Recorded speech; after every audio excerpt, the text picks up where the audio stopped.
يا أبا عبد الله يا أبا عبد الله. أعوذ بالله السميع العليم من الشيطان الرجيم. بسم الله الرحمن الرحيم. الحمد لله الذي هدانا لهذا وما كنا لنهتدي لولا أن هدانا الله. لقد جاءت رسل ربنا بالحق. الصلاة والسلام على رسول المسدد المصطفى الأمجد المحمود الأحمد أبي القاسم محمد.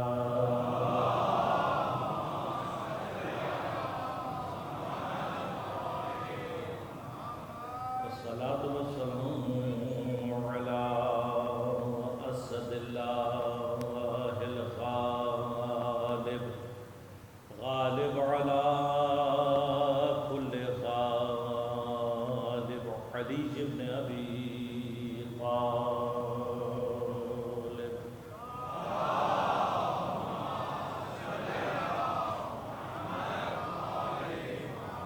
والصلاة والسلام على سيدة المعصومة المظلومة الطاهرة البتول بزعة الرسول فاطمة الزهراء سيدة نساء العالمين.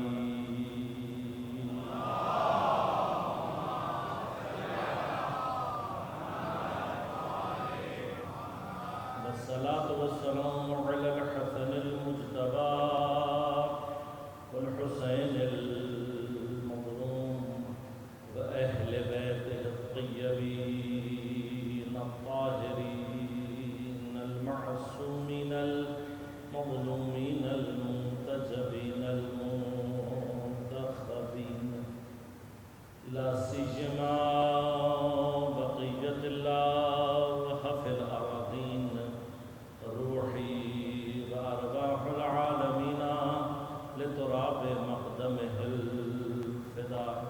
ولعنة الله على أعدائهم أجمعين. أما بعد، قال الله تعالى في كتابه الكريم: بسم الله الرحمن الرحيم. فاسألوا أهل الذكر إن كنتم لا تعلمون. صلى الله.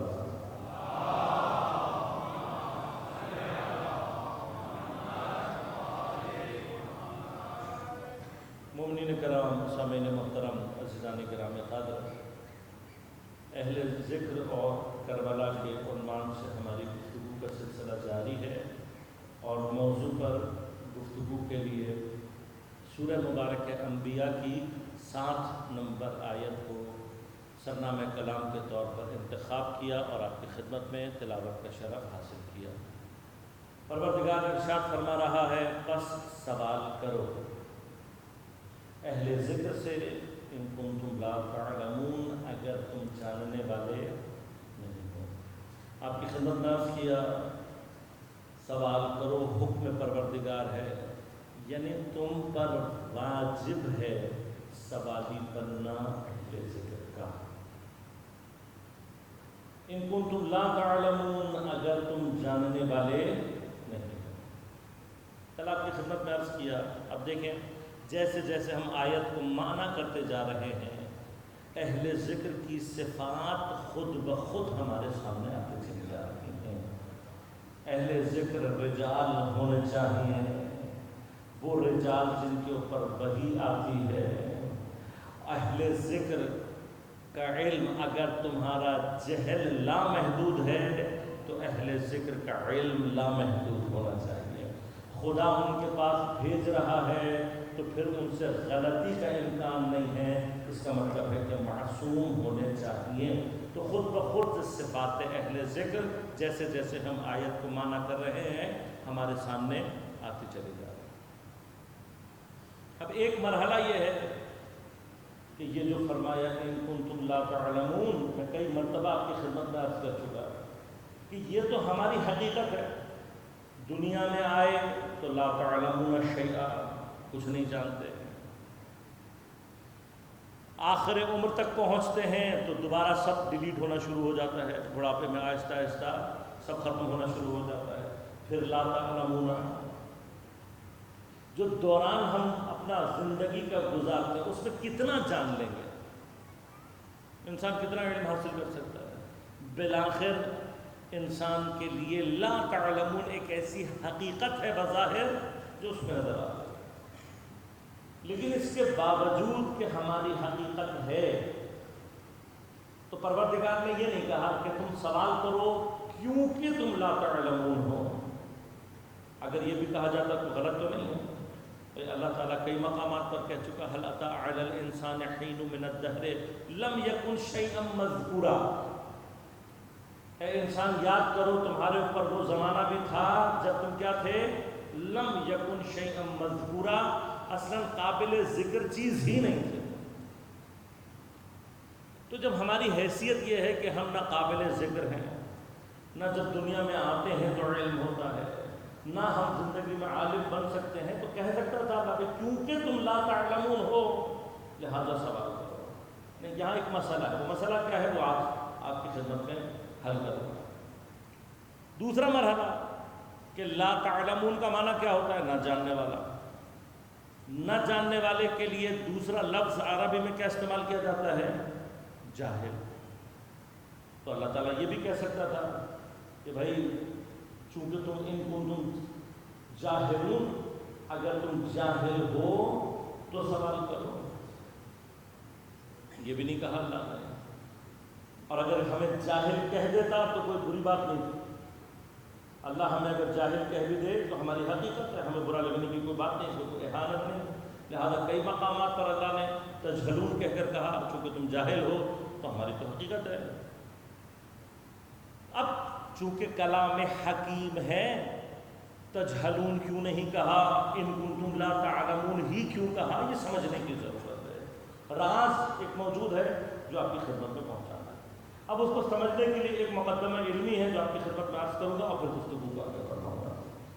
لا تعلمون، جاننے والے نہیں ہو تو علم ہوتا کیا ہے؟ علم، نالج کسے کہتے ہیں؟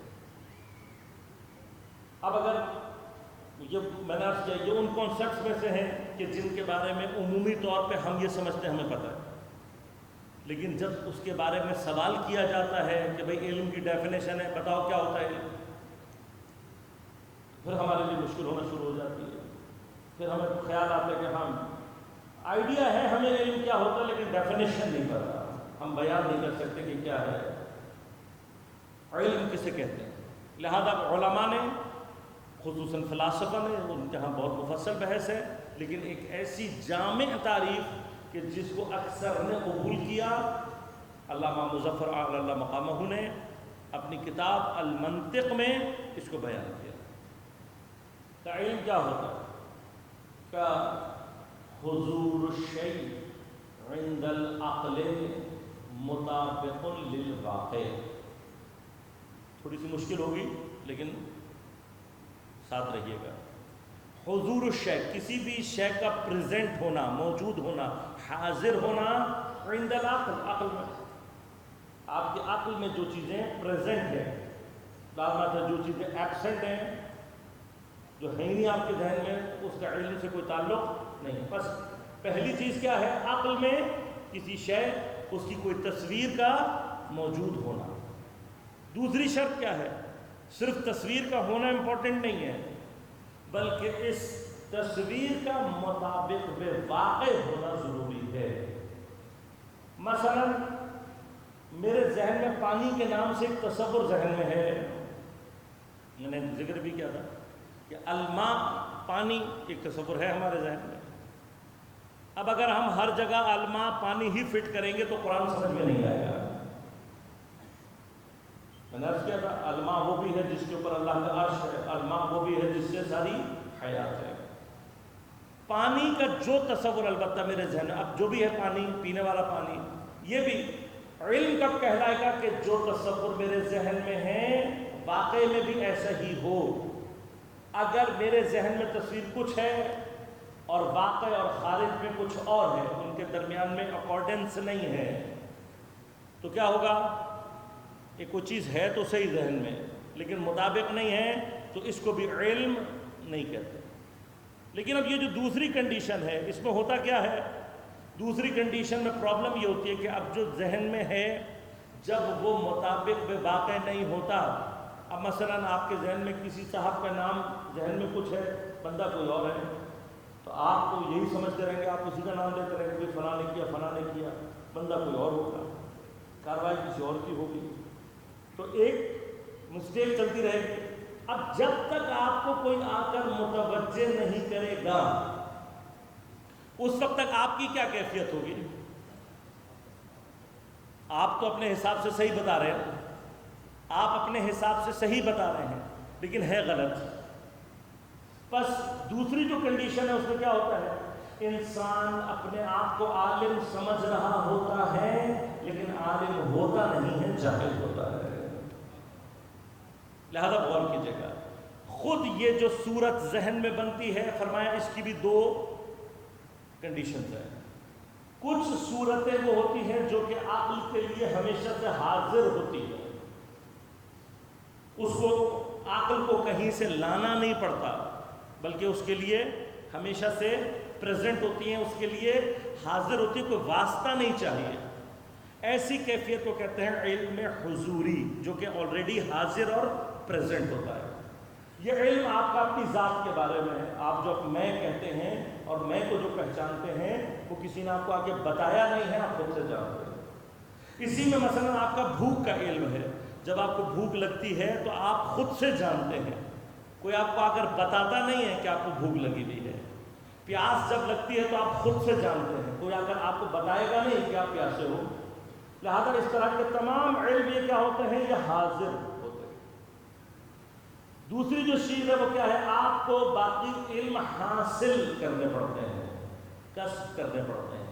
ان کو علم کسبی یا علم حصولی کہتے ہیں، حاصل کرنا پڑتا ہے۔ ہماری جو نالج کا ایک بہت بڑا چیپٹر ہے وہ کیا ہے؟ علم حصولی۔ لیکن ہوتا کیا ہے؟ فرمایا کہ کچھ پارٹ آف علم حصولی وقت کے ساتھ ساتھ، آپ کے تجربے ایکسپیرینس کے ساتھ ساتھ کنورٹ ہو جاتا ہے کس میں؟ علم حضوری۔ حصولی تھا، حضوری بن جاتا ہے۔ اب مثلا ایک عام سی ایگزامپل، میں یہاں پر تقریباً کسی سے بھی پوچھوں کہ بھائی 2 + 2 کتنے ہوتے ہیں، تو آپ بغیر سوچے سمجھے فوراً کہیں گے 4۔ گرچہ ایک زمانے میں آپ کو یہ 2 اور 2 4 یہ سمجھنے میں ٹائم لگا ہوگا، لیکن اب کیا ہوا ہے کہ اب زمانے کے گزرنے کے ساتھ، مرور زمانہ کے ساتھ، یہی علم 2 + 2 4 کا آپ کے لیے کیا ہو گیا؟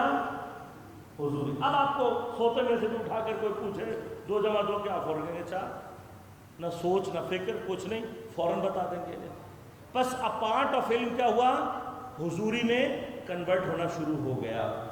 اب امکان کی بات پہلے کرتے ہیں۔ امکان میں یہ ہے کہ کیا ہو سکتا ہے کہ کوئی شخص ایسا ہو کہ جس کا سارے کا سارا علم حضوری ہو جائے،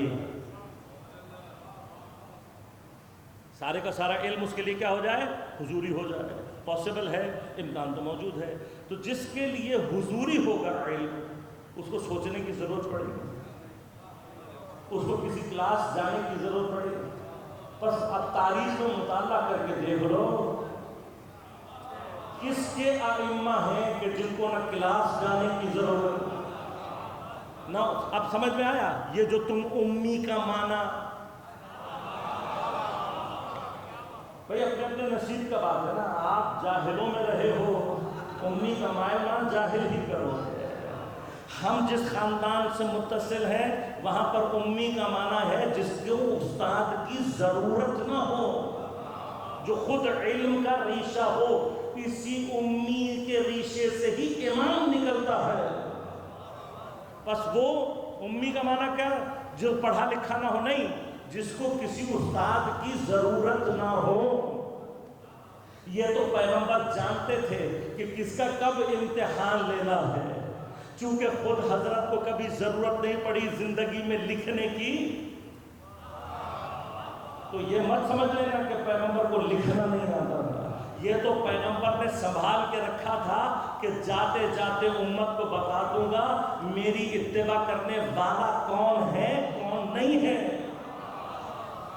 تو سلسلہ اپنی جگہ محفوظ، بس علم اگر حضوری ہو جائے تو سوچنے کی ضرورت نہیں۔ لہذا مسجد کوفہ میں بیٹھے حضرت ہر سوال کا جواب فوری دے رہے۔ ایک شخص بڑی دیر تک دیکھتا رہا، آ کر مولا کی خدمت میں کہنے لگا، یا علی آپ اتنی تیزی سے جواب دیتے ہیں، جو سوال پوچھو آپ فوراً جواب دیتے ہیں، ذرا سی دیر کے لیے بھی آپ کو سوچنے کی ضرورت نہیں پڑتی، تو آپ سوچتے نہیں ہیں کیا؟ آپ بغیر سوچے ہی جواب دے دیتے ہیں۔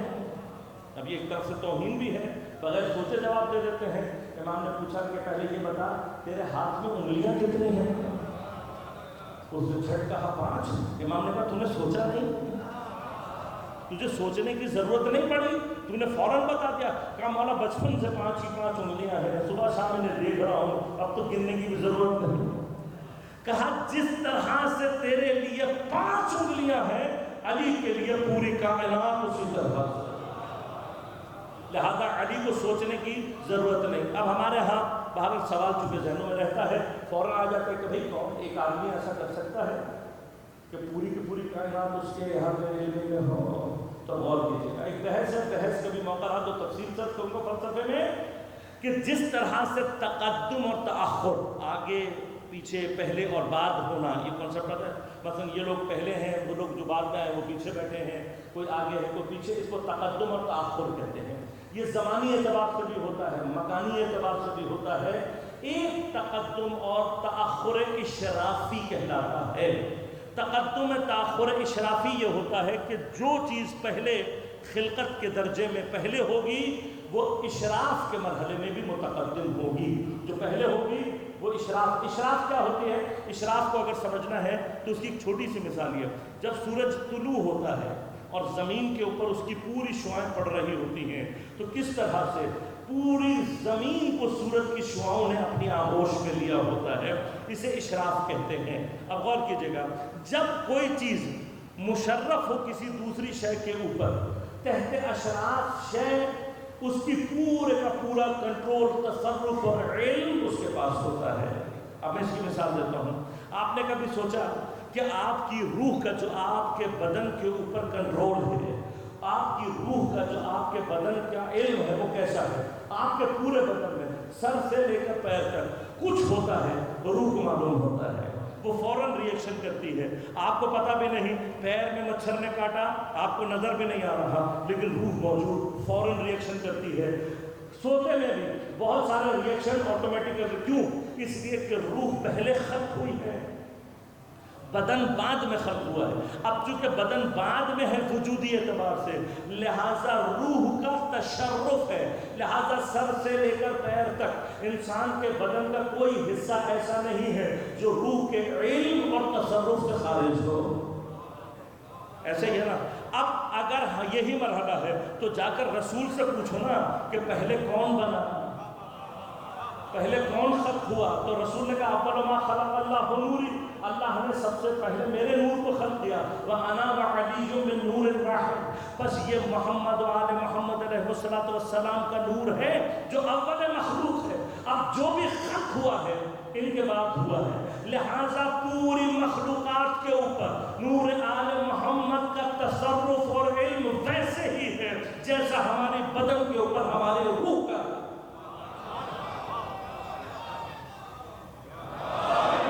لہذا نہ علم کے مقابلے میں، علم کے مقام پر اہل بیت کو سوچنے کی ضرورت ہے، ان کے دائرہ علمی سے کوئی چیز خالی ہے، نہ ہی تصرف کے مقام پر۔ لہذا چونکہ جیسے اب آپ کی روح تصرف کرتی ہے آپ کے بدن میں، لہذا آپ کو معلوم ہوگا ریفلیکس ایکشن کیا ہے، آپ سوچ کے کرتے ہیں۔ گرم چیز پہ آپ کا ہاتھ لگا اور جھٹکے سے آپ نے ہٹایا اپنی مرضی سے، وہاں اگر آپ سوچنے لگیں تو ہاتھ جل جائے گا۔ ریفلیکس ایکشن میں کیا ہوتا ہے؟ ریفلیکس ایکشن آپ کی نہیں لیکن آپ کی روح کنٹرول کر رہی ہوتی ہے۔ غور کیجیے گا، جس وقت روح ہمارے بدن میں تصرف کرتی ہے تو روح اپنی مرضی سے کرے یا آپ سے پوچھ کے کرے، لیکن چونکہ روح کر رہی ہوتی ہے تو جب روح کرتی ہے تو نظام میں خلل کہیں نہیں پیدا ہوتا، پورے نظام میں خلل کہیں نہیں پیدا ہوگا۔ کیوں؟ اس لیے کہ روح کا تصرف اور اشراف ہے بدن کے اوپر، روح کا اشراف ہے۔ اب اسٹرونامرز جو ہیں جنہوں نے اسٹرونومی میں کام کیا، ستاروں سیاروں پر کام کیا، ان کی حرکت پر کام کیا، وہ کہتے ہیں کسی ایک ستارے اور سیارے کی حرکت ذرا سی تبدیل ہو جائے تو پوری کائنات کا نظم درہم برہم ہو جائے گا۔ تو اگر اس قانون کو مان لوں اور وہاں سے متواتر واقعات کی حدیث موجود کہ کسی نے اپنی انگلی کے اشارے سے سورج کو پلٹایا تھا، تو اب یا تو مرحلہ یہ ہے کہ یا یہ غلط کہہ رہا یا وہ جھوٹ بول رہا۔ اگر دونوں ہی سچ کہہ رہے ہیں تو ماننا پڑے گا جس کی انگلی کا اشارہ سورج کو اٹھا رہا ہلا رہا ہے وہ کوئی اور نہیں ہے، وہ کائنات کی روح کی مانند ہے۔ اب روح تم سے پوچھ کر کرے یا بغیر پوچھ کر کرے، تصرف کا حق رکھتی ہے، اور جب روح تصرف کرتی ہے تو خلل واقع نہیں ہوتا، کوئی پرابلم کریٹ نہیں ہوتی۔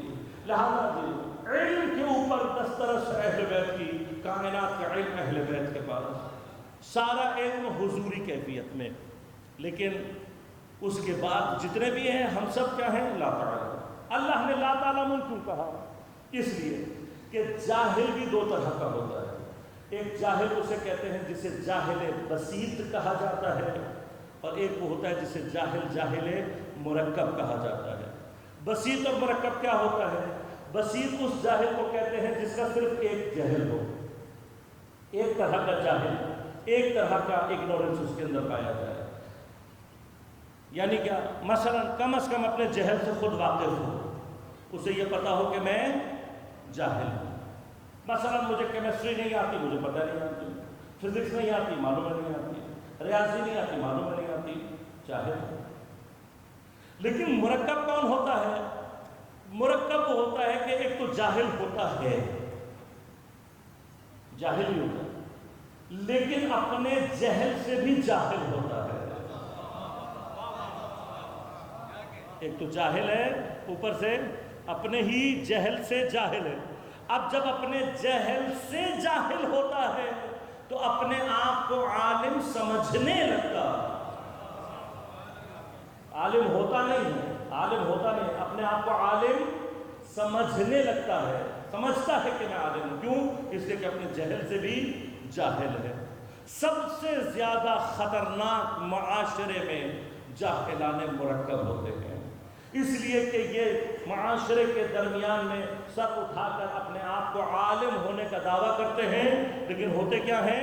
جاہلان مرکب ہوتے ہیں۔ سب سے زیادہ خطرناک یہ ہوتے ہیں، سب سے زیادہ بڑا انحراف معاشرے کے اندر جاہلان مرکب کرتے ہیں۔ لہذا یاد رکھیے گا، آپ اپنے لیے دیکھیں، اور ہم کرتے بھی ہیں کہ ہم جاہلان مرکب کے پاس جانے سے ڈرتے ہیں۔ کیوں؟ اس لیے کہ جاہل مرکب کے پاس آپ گئے اور ہلاکت۔ مثلا ہماری معاشرے میں وہ کچھ عرصے کمپاؤنڈری کرنے کے بعد وہ سمجھنے لگتا ہے کہ میں بھی ڈاکٹر ہوں۔ اگر آپ کو پتہ لگ جائے کہ جس کے پاس آپ جا رہے ہیں یہ ایسے والا ڈاکٹر ہے تو جائیں گے کبھی؟ اور اگر گئے اور مر گئے تو خودکشی حساب ہو، ایسے ہی ہے نا بھائی؟ تو جو ڈاکٹر نہیں ہے، اب کیا ہوتا ہے؟ یہ کمپاؤنڈر جو ڈاکٹری کا اعلان کر دیتا ہے یہ جاہل مرکب ہوتا ہے۔ 2-4 دن یہ دیکھنے کے بعد ڈاکٹر صاحب نے یہ دوا دی ہے تو مجھے بھی پتا تھی، ڈاکٹر صاحب نے اس کو یہ دوا دی ہے تو مجھے بھی پتا تھی۔ 4-5 دفعہ حادثات پیش آنے کے بعد یہ سمجھتا ہے کہ اس نے اتنے سال چھک ماری ہے وہاں پر MBBS کر کے، یہ تو مجھے بھی آتی۔ نتیجہ کیا نکلتا ہے؟ ڈاکٹری کا اعلان کر دیتے ہیں اور پھر بندے مارنا شروع کر دیتے ہیں۔ دوسری کامن اگزامپل آپ کو تو ہمارے ہاں خصوصاً گھروں کی کنسٹرکشن میں، اللہ تعالیٰ آپ سب کو صاحب خانہ کرے، سب کا گھر ہو آپ کا، لیکن یہ مت کیجیے گا، جیسے ہی گھر بنانے کی پوزیشن میں آتے ہیں، ہمارا مزاج بن گیا، قومی مزاج ہے یہ ہمارا، جیسے ہی گھر بنانے کی توفیق اللہ نے دی، انجینئر نہیں تلاش کرتے، ٹھیکیدار ڈھونڈتے ہیں ایسے ہی ہے نا بھائی، کامن ہے یہ. ابھی میں نہیں چاہتا کہ کنسنسس کراؤں کس کس نے ٹھیکیدار سے بنایا، کس کس نے انجینئر. یہ قومی المیہ ہے، قومی ہمارا. گھر بنانا ہے کس کو تلاش کریں گے؟ ٹھیکیدار کو. بھائی انجینئر کا کام ہے، وہ جو بیچارہ وہاں پر NED میں انجینئرنگ یونیورسٹی میں 5 سال سول انجینئرنگ پڑھتا ہے، وہ جھک نہیں مارتا بھائی، وہ واقعی انجینئر ہوتا ہے. جب گھر گرتا ہے تب پتہ لگتا ہے غلطی کیا کی. ایسے ہی ہے نا، جب مسائل سامنے آنا شروع ہوتے ہیں تب پتہ لگتا ہے. پھر ٹھیکیدار کو صلواتیں سناتے ہیں. پھر ٹھیکیدار کو صلواتیں سنانے سے پہلے جب ٹھیکیدار کے پاس جا رہے تھے اس وقت سوچنا چاہیے تھا نا، غلطی تو آپ کی اپنی ہے. آپ نے ٹھیکیدار کو اہمیت دی تو وہ انجینئر کی جگہ پر بیٹھ گیا. آپ نے کمپاؤنڈر کو اہمیت دی تو اس نے ڈاکٹر بننے کی جرت پیدا کر لی. چونکہ ہمارا قومی مزاج ہے لہذا ہم دین کے ساتھ بھی یہی کریں.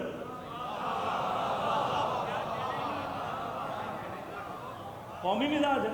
ہاں، جیسے وہ یونیورسٹی میں جھک مار رہا، یہ حوضے میں جا کر 15 سال لوڈو کھیل رہے تھے. شاید پوچھتے نہیں ہیں مولانا صاحب 15 سال کیا پڑھتے ہیں آپ؟ ہمیں تو 2 کتابوں سے پتہ لگتا. تو اب آپ بتائیے، اسی لیے تو کہا کسی نے نیم حکیم خطرہ جان، نیم ملا خطرہ ایمان. اب ہمارا قومی مزاج ہے. تو اب یہ قومی مزاج یہاں پر بھی آیا ہے. ممبر جگہ ہے علماء نہیں تو کم از کم طالب علم کی، کم از کم اہل بیت کے دروازے کے طالب علم کے حوالے کرو کہ جس کی حق، جس کی ایکسپرٹی ہے. اب جب ہم جا کر وہ 2 کتابیں پڑھے ہوئے، 4 کتابیں پڑھے ہوئے اچھا بولنے والا لا کر بٹھا دیتے ہیں تو ہمیں پتہ بھی نہیں. جس طرح سے کمپاؤنڈر دوا دے کر مار دیتا ہے پتہ نہیں لگتا، ایسے یہی دین مار دیتا ہے پتہ نہیں لگتا. اور پھر جو مشکلات اور انحرافات سامنے آتے ہیں وہ خوفناک، پھر ہمیں بعد میں خیال آتا ہے کہ بھئی یہ کیا ہوا. تو جب دین کی عمارت گر جائے گی تو اس کو برا بھلا مت کہنا. جب اس کو منبر پر بیٹھا رہے تھے بھئی یہی تو ہوا ہے نا. اب تو دین کا حال تو اور بھی برا ہے. کمپاؤنڈر نے تو چلو پھر کچھ عرصے کام کیا ہوتا ہے، ٹھیکیدار نے تو پھر کچھ عرصے انجینئر کے ساتھ ٹائم گزارا ہوتا ہے. یہاں تو کل ٹیکسی چلا رہا تھا، آج علامہ بنا ہوا ہے. کل تک جو ہے وہ چائے کا کھوکا لگا رہے تھے، اب علامہ آصف علوی بنے رہے. دیکھا نا، دیکھ لیا نا آپ نے کیا ہوا. بھئی چائے کے کھوکے والے سے لینے جاؤ گے تو پتی ہی ملے گی اور وہ بھی استعمال ہوئی ہوئی، اور کچھ نہیں ملے گا. جہاں تک خدا کے لیے اس بیہیویئر، اور میں نہیں کہتا کمپلیٹلی چینج کریں، کمپلیٹلی اپنی زندگی میں جہاں کہیں پر بھی جا رہے ہیں، جو بھی کام کر رہے ہیں، اس کے اسپیشلائزڈ اور ایکسپرٹ کو انتخاب. آپ کا قومی مزاج یہ بن گیا، اس جگہ پر جاہلوں کا راستہ خود بخود بند ہو جائے گا. یہ آپ کریں گے، آپ کا کام ہے، خواص اور عوام کا کام ہے. اب اگر جاہل کے گرد بڑا سا رش لگ جائے تو کیا کرتا ہے؟ خود بھی ڈوبتا ہے، عوام کو بھی خطرے میں ڈالتا ہے، عوام کو بھی ڈبوتا ہے. لہذا عزیزان من، جتنے بھی جاہلان مرکب ہیں، اب جو جاہلان مرکب ہوتے ہیں ان کا مسئلہ کیا ہوتا ہے؟ ان کا مسئلہ یہ ہوتا ہے چونکہ وہ اپنے آپ کو عالم سمجھ رہے ہوتے ہیں. ہاں، کوئی ان کو کچھ کہہ دے ذرا سا کہ مولانا صاحب یہ صحیح نہیں کیا آپ نے، ہاں تو وہ کیا اب جواب کیا دیتے ہیں؟ بھئی آپ جواب دیں نا.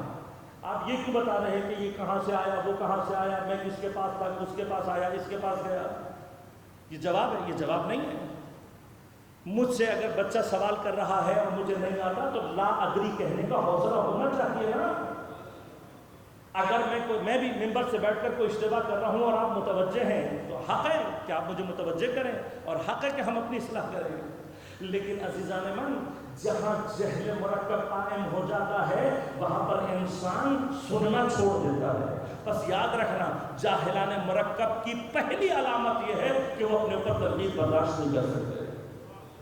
یہ پہلی علامت ہے، تنقید اپنے اوپر برداشت نہیں کرتے. کیوں؟ میں عالم، مجھ سے تو بڑا تو ہے ہی نہیں، تو تنقید برداشت نہیں کرتے. پہلی علامت ان کی ہے. جاہلان مرکب، اب چونکہ جاہل مرکب یہ سمجھ رہا ہوتا ہے کہ میں عالم ہوں تو اس کے اندر سوال کبھی پیدا ہوتا ہی نہیں ہے. جاہل مرکب کبھی بھی اس کے اندر سوال، اور جاہل مرکب کیا کرتا ہے؟ اگر اقتدار جاہلان مرکب کے ہاتھ میں آ جائے تو کیا ہوتا ہے؟ اگر آپ لوگوں کو یاد رہ جائے، کیونکہ یہ درسگاہ ایسی ہے جس کا ہوم ورک کوئی نہیں ہوتا، یہ میں یقین کے منزل میں آ گیا ہوں۔ آج تک جتنی چیزیں بتائیں کسی نے نہیں پڑھی، تو ہوم ورک کوئی نہیں کرتا، لیکن پھر بھی بات مجبوری ہے، بتا دیتا ہوں آپ کو۔ برٹن رسل کا ایک ایسے ہے، ایک صفحے کا، آپ کو ہارڈلی، اگر انگلش آپ کی صحیح اچھی ہے تو شاید آپ کو 5 سے 10 منٹ بھی نہیں لگیں گے۔ اس کا ایک چھوٹا سا شارٹ ایسے ہے، ایسے آن ماڈرن انسرٹینٹی، ایسے آن ماڈرن انسرٹینٹی۔ آپ گوگل پہ لکھیں گے آ جائے گی، 5 سے 7 منٹ نہیں لگیں گے آپ کو پڑھنے میں، وہ پڑھیں۔ حتی رسل نے یہ بات کہی ہے، اگر اقتدار قوموں کا جاہلان مرکب کے ہاتھ میں چلا جائے تو کہتا ہے یہ سٹیج آف ڈیزاسٹر ہے، تباہی کی سٹیج ہے۔ لہذا یہ مت سمجھیں کہ اگر ہمارے ممبر پر خدا نہ خواستہ جاہلان مرکب آنا شروع ہو جائیں گے تو کچھ نہیں ہوگا، نہیں، سٹیج آف ڈیزاسٹر شروع ہو جاتی ہے۔ اپنے آپ کو ڈیزاسٹر سے بچانا چاہتے ہیں، اس جگہ پر جاہلان مرکب کے آنے کو روکنے کی کوشش کریں۔ لہذا جاہل مرکبہ غور کیجیے گا، جب اللہ نے کہا ان کنتم لا تعلمون، اس کا معنی یہ ہے کہ پروردگار جاہلان مرکب سے گفتگو کرنا ہی نہیں چاہتا۔ جاہلان مرکب سے اللہ تعالیٰ، اللہ نہیں کرتا تو ہم ہی نہیں کرتا، لہذا جاہلان مرکب سے کوئی بحث نہیں کی جا سکتی، ان سے کوئی جنگ نہیں کی جا سکتی۔ اللہ بھی ان کو مخاطب نہیں کر رہا، کیوں نہیں کر رہا؟ اس لیے کہ جس کو گمان یہ ہے کہ میں عالم ہوں، پھر وہ سوال نہیں کرتا، پھر وہ کسی کی سننے کے لیے تیار نہیں ہوتا۔ اب جب اللہ کہہ رہا ہے ان کنتم لا تعلمون، تو اس کا معنی کیا ہے؟ اس کا معنی یہ ہے کہ اگر تم اپنے جہل سے واقف ہو تو پھر تمہارے اندر سوال پیدا ہوگا، اور جب سوال پیدا ہوگا تو سوال کے لیے کہیں اور مت جانا، اہل ذکر کے دروازے پر آنا۔ لہذا غور کیجیے گا، اب اللہ نے اس لا تعلمون کہہ کر مسئلہ حل کر دیا، مسئلہ کیا حل کر دیا؟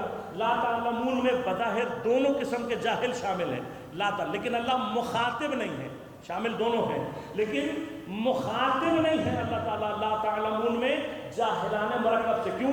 اس لیے کہ وہ سمجھ یہ رہے ہوتے ہیں کہ ہم لا تعلمون نہیں ہیں، لیکن لا تعلمون کہہ کر اللہ نے بتا دیا تم لا تعلمون ہو۔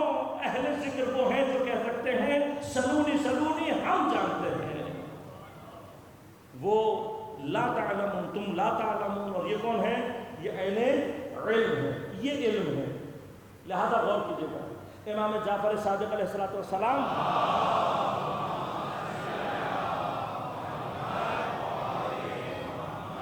حضرت کے دور میں بہت سارے جاہلان مرکب نے سر اٹھا کر اپنے آپ کو عالم کہنا شروع کیا۔ لہذا کوئی عالم کہلا رہا ہے اپنے آپ کو، کوئی فقیہ کہلوا رہا ہے، کسی نے اپنا لقب امام اعظم رکھ لیا۔ ہر کوئی امام کے سامنے ایک لقب لے کر پھر رہا، حالانکہ حال کیا ہے؟ حال یہ ہے کہ جتنے بھی یہ جاہلان مرکب ہیں اوپر سے لے کر نیچے تک، اہل بیت کے مقابلے پر لولا لا ہلاکہ کا کردار، حالانکہ خود اعتراف کرتے رہے ہیں، اور حضرت نے تو کم از کم تاریخ میں 70 مرتبہ یہ جملہ دہرایا ہے، اور بھی بہت سارے ہیں۔ اکثر خود یہ جو امام اعظم ہیں ان کا بھی یہی جملہ، لولا سنتان لہلک النعمان، اگر 2 سال امام جعفر صادق کی جوتیاں سیدھی نہ کی ہوتی تو میں ہلاک ہو گیا ہوتا۔ ایک طرف یہ کہہ رہے ہیں، دوسری طرف امام کے ہوتے ہوئے اپنے ساتھ بڑے بڑے لقب۔ لہذا کسی نے آ کر امام جعفر صادق سے پوچھا کہ مولا کہ آپ عالم ہیں؟ آپ عالم ہیں؟ اب غور کیجیے گا، امام جس زمانے میں موجود ہیں اس کی کنڈیشنز کے ساتھ جب امام سے یہ سوال کیا جائے گا کہ آپ عالم ہیں یا نہیں، اگر امام کہہ دے کہ ہاں ہم عالم ہیں تو سوال کرنے والا سمجھے گا جیسے وہ بہت سارے جاہلان مرکب اپنے آپ کو عالم کہہ رہے ہیں، ویسے انہوں نے بھی کہہ دیا تو فرق نہیں کر پائے گا۔ لہٰذا امام نے قرآن کی زبان میں گفتگو کرتے ہوئے کہا، جب اس نے کہا آپ عالم ہیں، آپ نے فرمایا ہم جاہل نہیں ہیں۔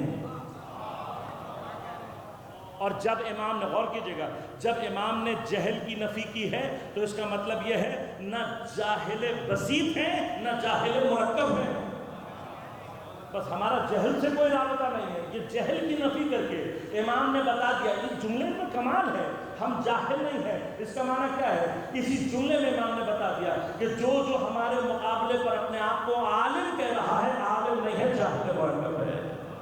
لہذا تاریخ میں واقعات موجود ہے، تاریخ نے نقل کیا کہ آئے امام سے ملنے کے لیے آتے جاتے رہتے تھے، کچھ نہ کچھ امام سے قصد بحث کرتے رہتے تھے۔ شاگرد بھی تھے، دروازہ کھٹکھٹایا، امام نے دق الباب کے بعد دروازہ کھولا، امام کے ہاتھ میں عصا تھا، سلام کیا، السلام علیکم یا رسول اللہ، آپ نے جواب دیا۔ جواب دینے کے بعد کہنے لگے مولا خیریت تو ہے، طبیعت ٹھیک ہے آپ کی؟ امام نے کہا طبیعت ٹھیک ہے میری طبیعت کو کیا ہوا؟ کہا کہ وہ آپ کے ہاتھ میں عصا ہے نا، آپ نے ہاتھ میں عصا پکڑا ہوا ہے، تو مجھے لگا کہ آپ شاید بیمار ہیں۔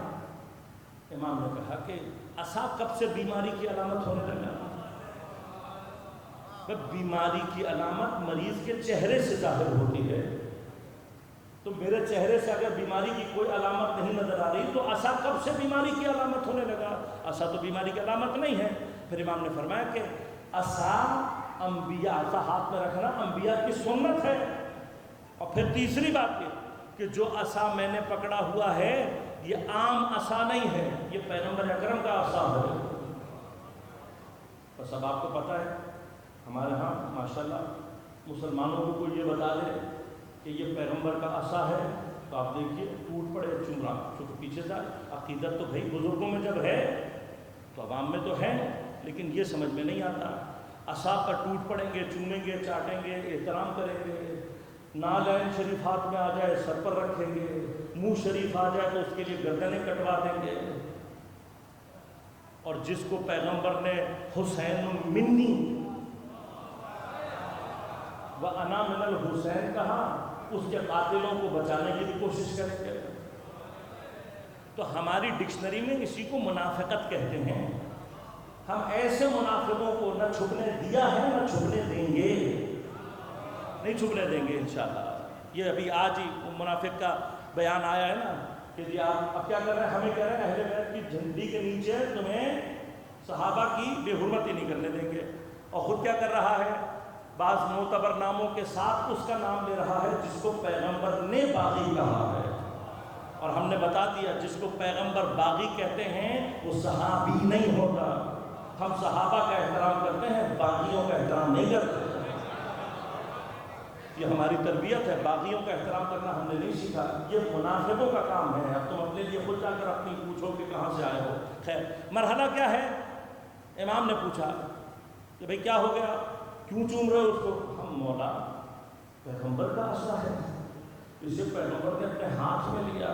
امام نے کہا وائے ہو تجھ پر، جو لکڑی پیغمبر نے کچھ دیر کے لیے ہاتھ میں پکڑی اس کو چوم رہا ہے، وہ ہاتھ جس میں گوشت بھی پیغمبر کا گوشت ہے، جس کا خون بھی پیغمبر کا خون ہے، جس کی پوست بھی، جس کی کھال بھی پیغمبر کی کھال ہے، اس کا بوسہ نہیں لے رہا، ایک بے جان لکڑی کو چوم رہا۔ خیر، امام نے بٹھا کر پوچھا کہ ہم نے سنا ہے کہ تم دینی معاملات میں قیاس سے کام لیتے ہو۔ کہا مولا ضرورت پڑ جاتی ہے۔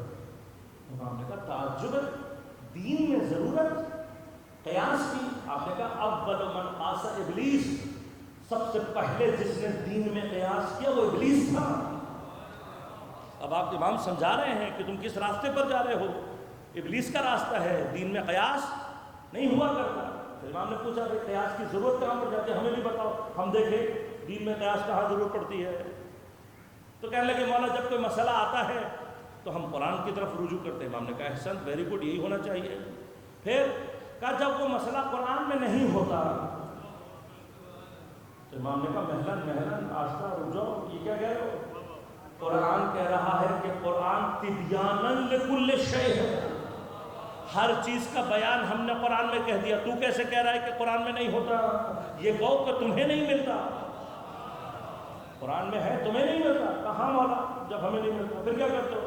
کہا ہم حدیث کی طرف مراجعہ کرتے ہیں۔ آپ نے کہا احسن، ایسے ہی ہونا چاہیے۔ پھر کہا جب کوئی مسئلہ حدیث میں نہیں ہوتا، پھر امام نے کہا ٹھہرو، یہ تم نے کیسے کہہ دیا؟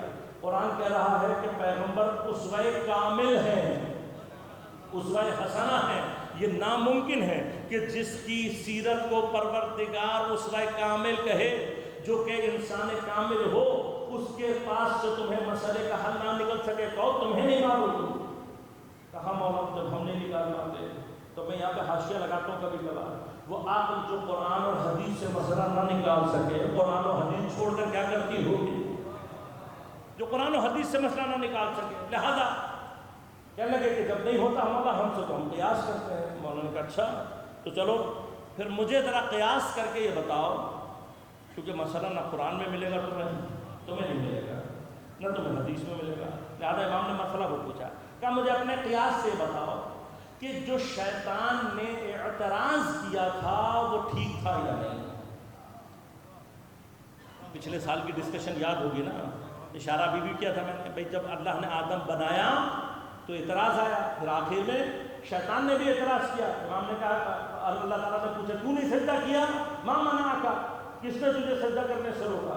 کہا اس نے خلقتنی من نار و خلقتہ من طین، مجھے تو نے آگ سے بنایا، اسے مٹی سے بنا، چونکہ میں آگ سے بنا ہوا ہوں میں افضل ہوں۔ یہ اعتراض تھا شیطان کا کہ میں افضل ہوں، مجھے کیوں سجدہ کرا رہا ہے؟ امام نے کہا یہ جو اعتراض کیا تھا شیطان میں، آپ کے قیاس کے مطابق یہ اعتراض ٹھیک ہے یا غلط؟ تو بڑی دیر تک سر جھکا کر بیٹھے رہے، سوچتے رہے، اور پھر سر اٹھا کر کہنے لگے مولا بظاہر تو اعتراض ٹھیک معلوم ہوتا ہے۔ امام نے کہا معاذ اللہ، اگر شیطان کا اعتراض ٹھیک ہوتا اور اللہ نے اعتراض ٹھیک ہونے کے باوجود رد کر دیا تو گویا اللہ نے نعوذ باللہ من ذالک ظلم کیا ہے کہ اعتراض ٹھیک ہونے کے باوجود قبول نہیں کیا، اور اللہ ظلم نہیں کرتا۔ پھر امام نے کہا کہ اچھا چل یہ بتا تو پہنچا کیسے اس نتیجے تک؟ تو کہنے لگے کہ مولا آگ کی فطرت میں اوپر جانا ہے، بلند آگ لگتی ہے تو اوپر کی طرف اٹھتی ہے، لیکن خاک تراب جتنی مرضی اڑ جائے زمین پر بیٹھ جاتی ہے بالآخر۔ تو کہا زمین خاک میں چونکہ اس کی فطرت میں پستی ہے لہذا وہ مفضول ہے، اور آگ چونکہ اوپر بلندی کی طرف جاتی ہے لہذا وہ افضل ہے۔ امام نے فرمایا تو بھی شیطان کی طرح سے ظاہر سے دھوکہ کھا گیا تھا، شیطان بھی ظاہر سے دھوکہ کھا گیا تھا، تو بھی ظاہر سے دھوکہ کھا گیا۔ امام نے کہا چل پہلے مجھے یہ بتا، امین افضل ہوتا ہے یا خائن؟ کون افضل ہوتا ہے؟ امین افضل ہوتا ہے یا خائن؟ کہا مولا حتماً امین افضل ہوتا ہے۔ تو امام نے کہا تو نے غور نہیں کیا، آگ کی فطرت خائن ہے، جو ڈالو واپس نہیں ملتا، یا ڈالو تو ویسا واپس نہیں ملتا، یا ڈالو تو اتنا جتنا ہے واپس نہیں ملتا، یا کم کر کے دیتی ہے یا بدل کر دیتی ہے یا اصلاً دیتی ہی نہیں ہے۔ کہا آگ کی فطرت خائن ہے لیکن تراب کی فطرت امین ہے، تراب امین ہے۔ فرمایا تو ایک دانہ اس کے حوالے کرتا ہے، وہ پلٹ کر تجھے 10 دانے، ایک کے تجھے 10 دانے کر کے واپس دیتے۔ میں کہوں گا مولا شکریہ، آپ نے ایک مسئلہ اور حل کر دیا کہ اگر تراب اتنی امین ہے تو خدا جانے ابو تراب کتنا امین ہوگا۔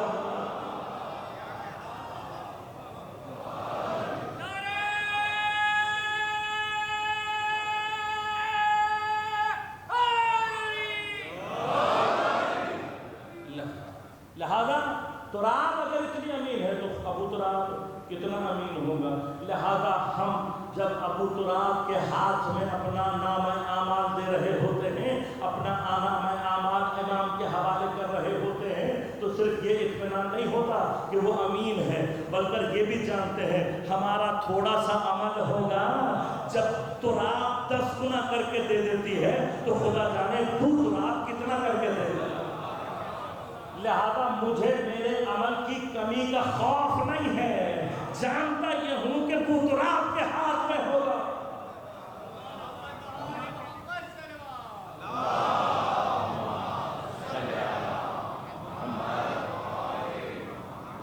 ہمیں اس لیے خوف نہیں ہے، اس لیے کہ ہمارا نام اعمال ابو تراب کے ہاتھ میں ہوگا۔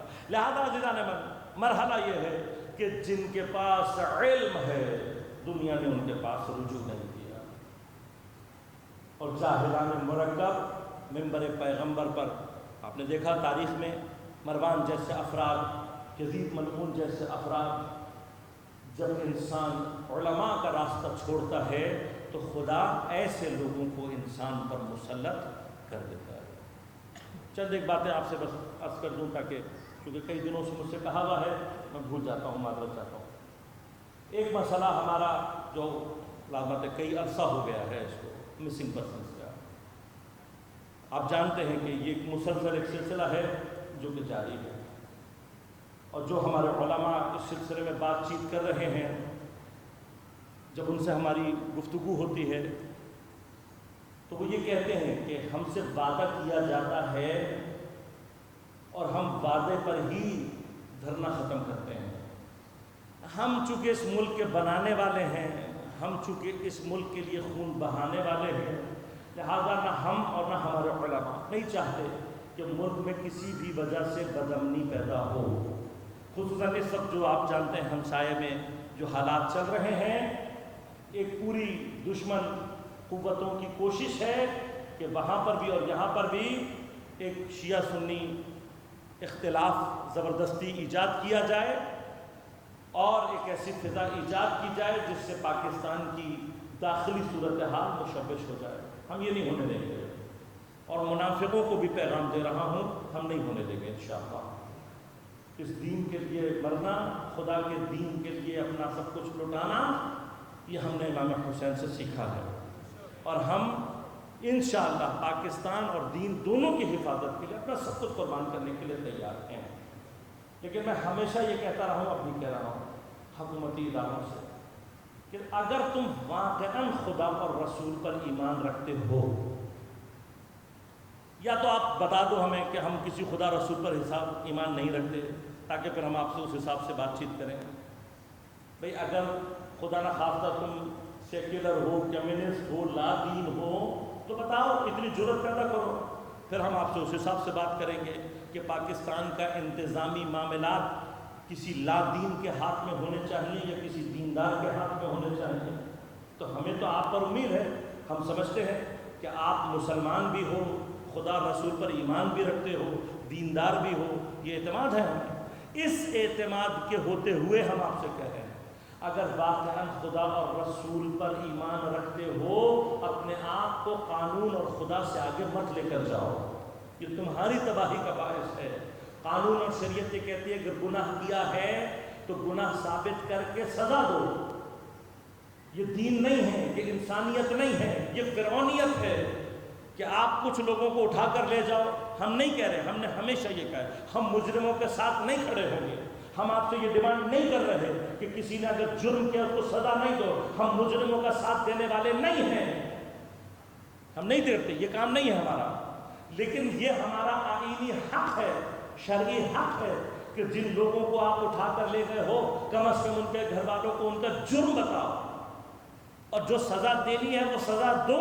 اگر مجرم ہے دو سزا، ہم منع نہیں کر رہے، لیکن یہ فرعونیت ہے کہ آپ اٹھا کر لے جاؤ اور یہ بھی نہیں بتاؤ کہ کیا کیا، یہ بھی نہیں بتاؤ کہاں ہیں۔ بچے اپنے باپ کے انتظار میں ہیں، بیوی شوہر کے انتظار میں ہے، بوڑھا باپ جب آ کر سامنے بیٹھتا ہے اس کی آنکھوں میں دیکھ کر تکلیف ہوتی ہے۔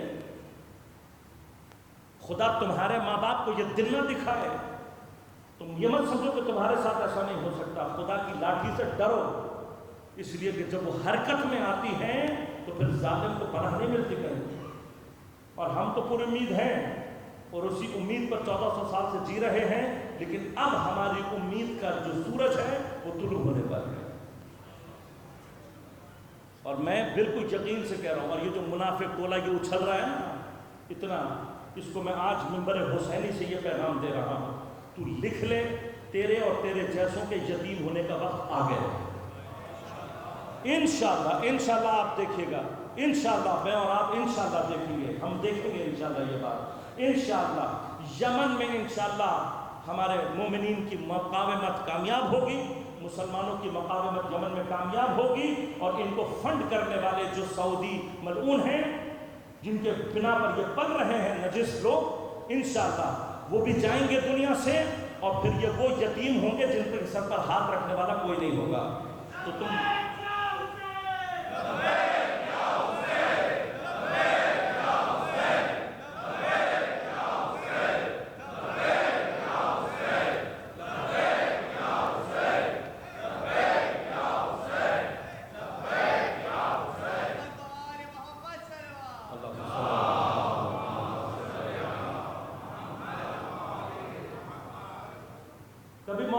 انشاءاللہ اصل میں ہمارے ہاں تھوڑا سا مزاج ہمارا ایسا ہے کہ ہم بہت ساری ڈسکشن سننا نہیں چاہتے، لیکن اگر موقع ملا تو انشاءاللہ کبھی رہا سلسلہ ایسا تو آپ کی خدمت میں عرض کروں گا کہ شیطانی قوتیں کہاں تک پہنچ رہی ہیں اور ہمیں کس طریقے سے آگے چلنے کی ضرورت ہے۔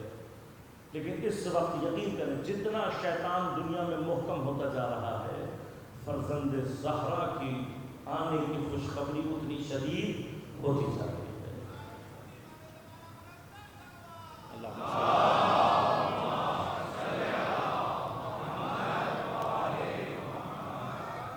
اور ہمیں مٹانے کی احمقانہ فکر کرنے والے اچھی طرح سے اپنے دماغ میں بیٹھا لیں۔ جن احمقوں کو 1400 سال میں سمجھ میں نہیں آیا ان کو اب بھی سمجھ میں نہیں آئے گا۔ تو ہم جب اللہ تم سے مخاطب نہیں ہوگا، جب جاہلانہ مرکب سے جب اللہ مخاطب نہیں ہوتا تو ہم اپنا ٹائم ویسٹ نہیں کریں گے۔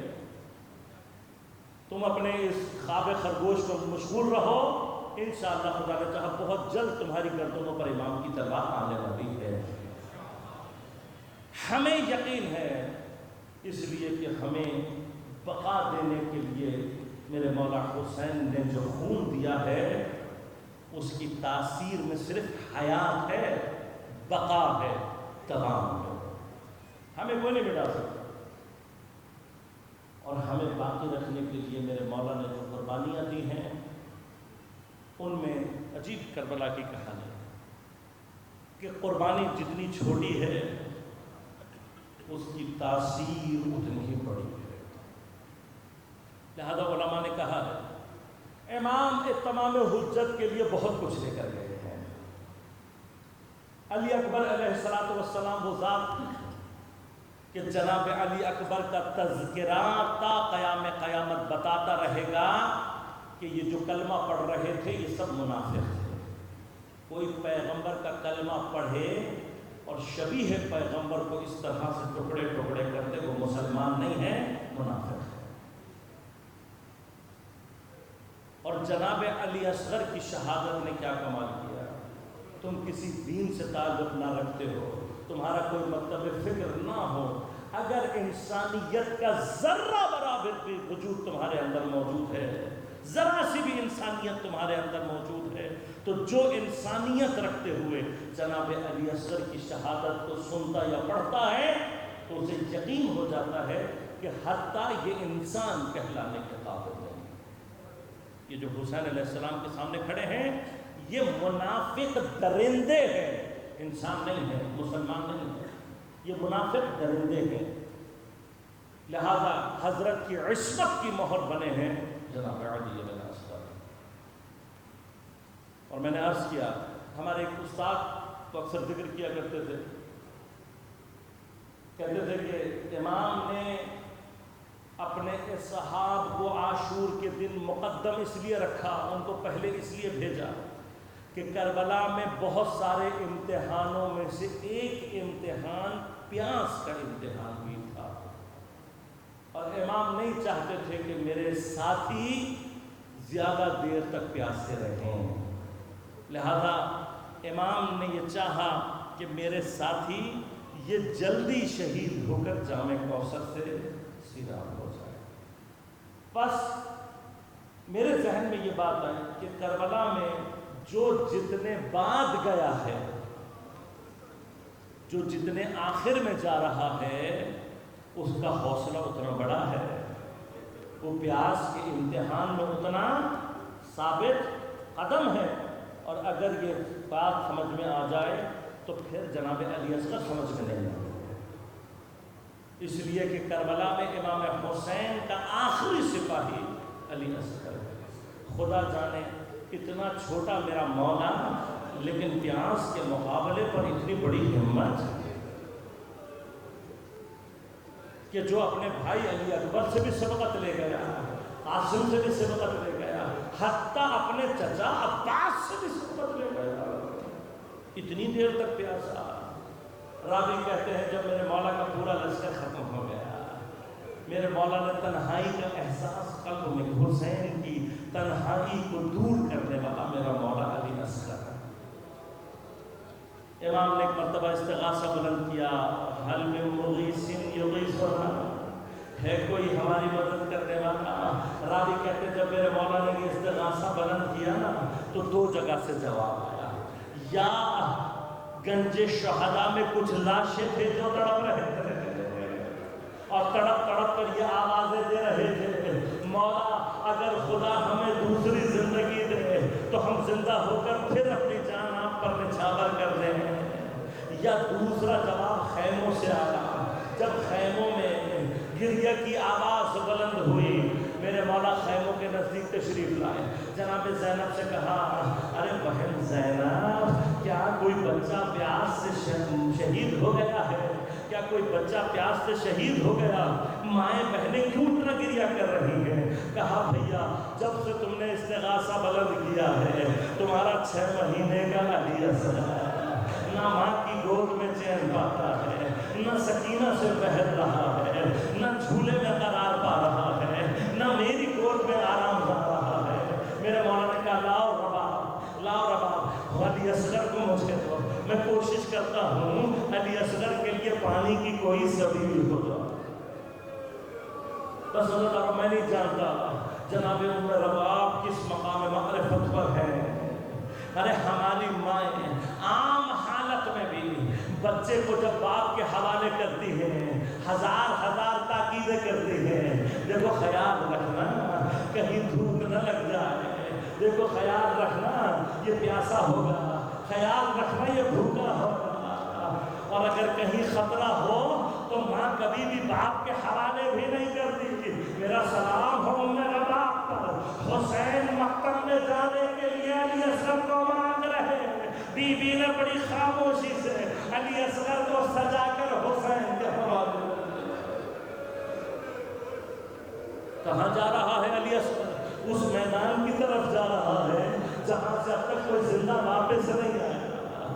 خدا جانے کیا معرفت ہے، بیٹا تو دے دیا لیکن ماں ہے نا، ماں ہے اور بچہ پیاسا بھی ہے، بھوکا بھی ہے، لہذا جناب ام رباب خیمے کے دروازے پر ہی بیٹھ اور دروازے سے مقتل کی طرف دیکھ رہی۔ یہاں جناب امام حسین اپنے گود میں لے کر چلے ہیں اپنے علی اصغر کو۔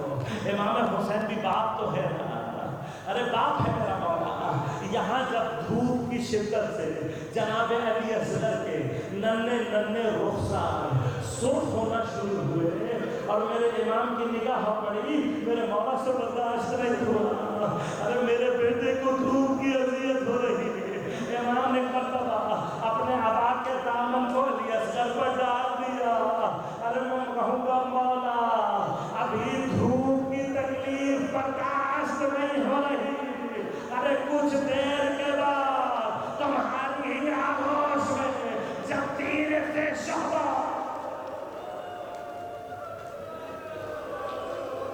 جب امام نزدیک ہوئے نا تو کسی ملعون کی آواز آئی، شاید حسین قرآن لا رہے ہیں۔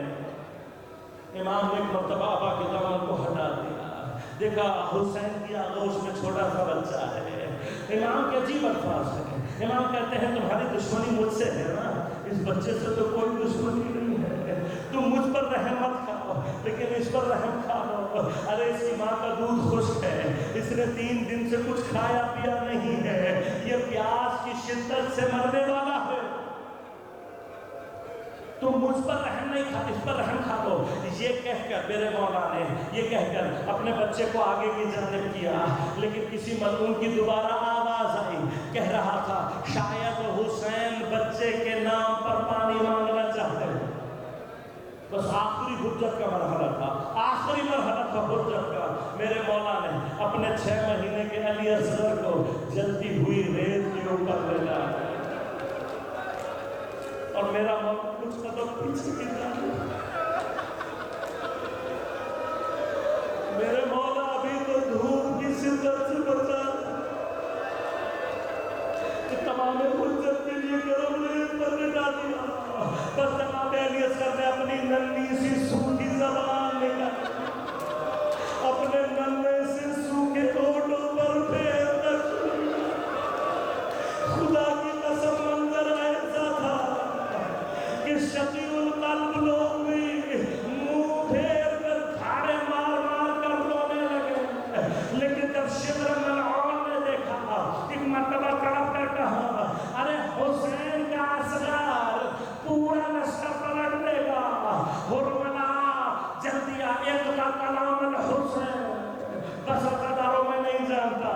اس ملعون نے اپنے کمان کی چلے میں ایک ترکش لگایا. ادھر حسین علیہ السلام نے دیکھا کہ کوئی میرے بیٹے کو پانی دینے والا نہیں ہے. ارے باپ کا دل ہے, گرم ریتی پہ برداشت نہ کر سکا.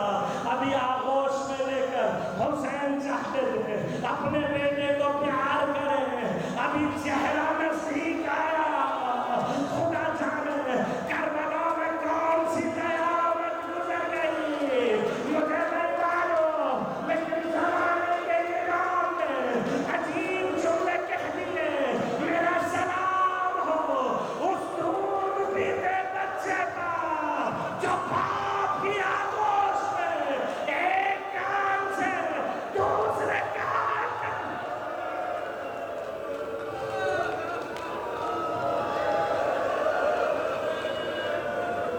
قیامت آئی اور گزر گئی, قیامت آ کر گزر گئی. حسین عجیب انداز سے اپنے علی اصغر کو دیکھ رہے